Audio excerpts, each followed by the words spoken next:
saudaraku yang kasih dalam nama Yesus, jadi perintah-perintah Tuhan ini tidak bisa kita penuhi dengan kekuatan kita. Kita perlu Roh Kudus yang sudah diberikan Tuhan kepada kita, menolong kita, saudaraku, menyanggupkan kita, ya, menggenapi semua perintah-perintah Tuhan dan larangan-larangan Tuhan.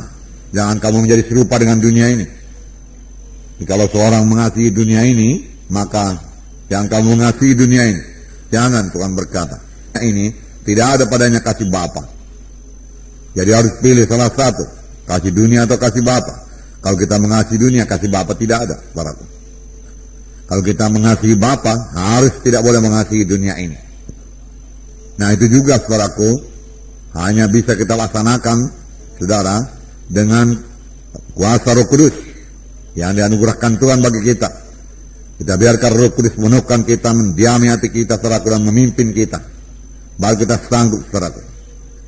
Nah, saudara, jadi semua kita perlu penuh dengan Roh Kudus, saudaraku.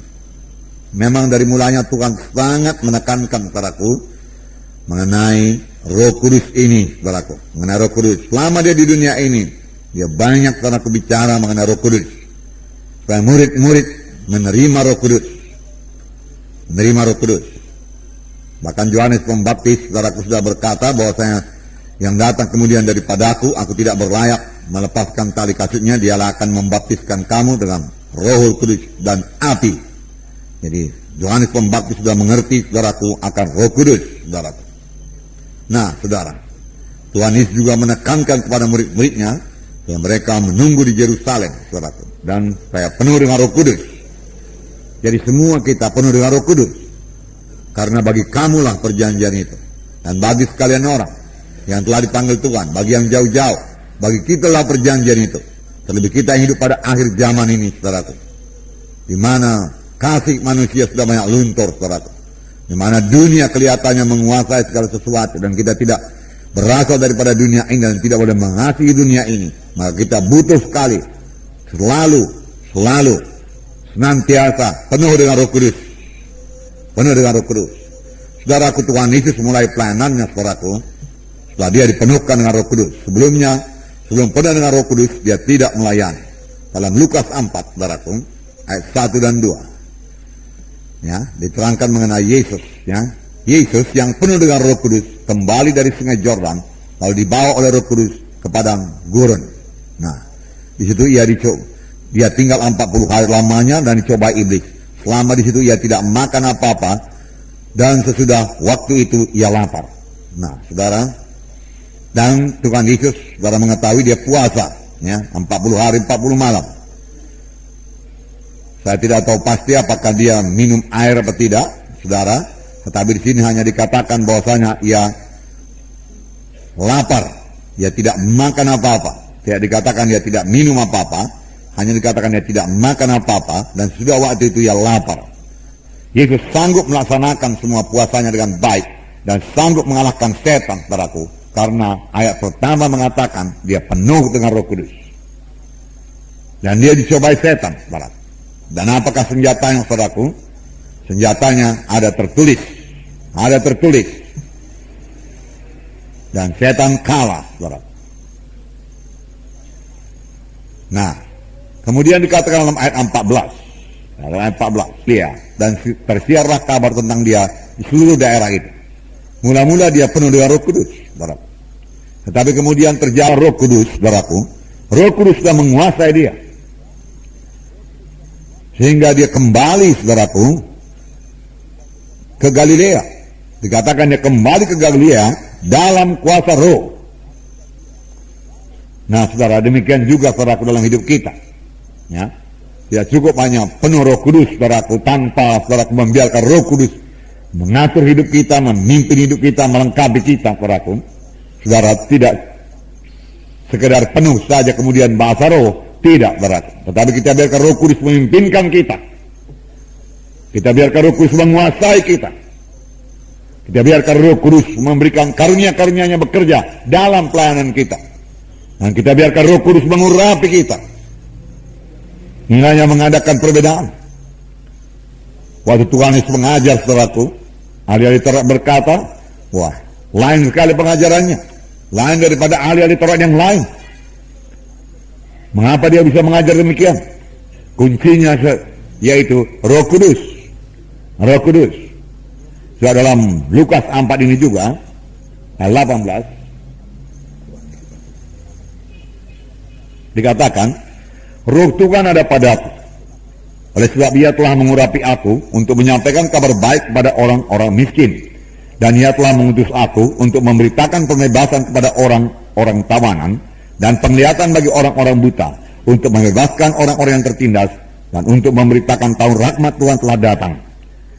Ayat 20, kemudian dia menutup kitab itu, memberikannya kembali kepada pejabat, lalu duduk, dan mata semua orang dalam rumah ibadat itu tertuju kepadanya. Lalu ia mulai mengajar mereka, katanya, pada hari ini genaplah nas ini sewaktu kamu mendengarnya. Yaitu kan Yesus mengatakan, Roh Tuhan ada padaku, dan ia mengurapi aku. Jadi Yesus mengakui bahwasanya Roh Kudus mengurapi dia. Mengurapi. Kalau Yesus perlu diurapi, kita lebih perlu diurapi. Amin, saudara. Diurapi untuk apa? Ini dikatakan menyampaikan kabar baik pada orang-orang miskin. Kelihatannya, saudaraku, kita sudah mengerti mengenai ayat-ayat keselamatan. Kita tahu memberitakan Injil. Bagaimana Yesus mati di kayu salib, darahnya tercurah.